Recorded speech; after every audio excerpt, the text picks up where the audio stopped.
Committee రథసారథి శ్రీమతి YS Sharmila Reddy గారు ఈ రోజున నన్ను విజయవాడ తూర్పు నియోజకవర్గ కోఆర్డినేటర్గా నియమించడం జరిగింది. వారికి హృదయపూర్వకమైనటువంటి కృతజ్ఞతాభివందనాలు తెలియజేస్తూ, అలాగే ఏఐసిసి పెద్దలు మల్లికార్జున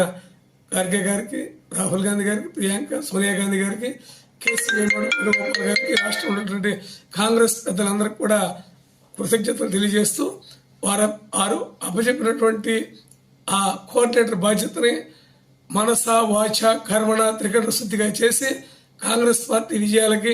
కాంగ్రెస్ పార్టీ ఇచ్చే ప్రతి పిలుపుకి, అలాగే ఏఐసిసి ఇచ్చే ప్రతి పిలుపుని కూడా తూచేత కూడా అమలు చేస్తామని,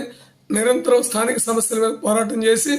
కాంగ్రెస్ పార్టీ విజయానికి కృషి చేస్తామని, 2029లో రాహుల్ గాంధీ గారి దేశానికి ప్రధానమంత్రి అయ్యే వరకు కూడా మేము నిద్రపోం, ఇక్కడ ఉన్నటువంటి అధికార ప్రతిపక్ష పార్టీలు కూడా నిద్రపోనమని కూడా ఈ సందర్భంగా చేసుకుంటాం.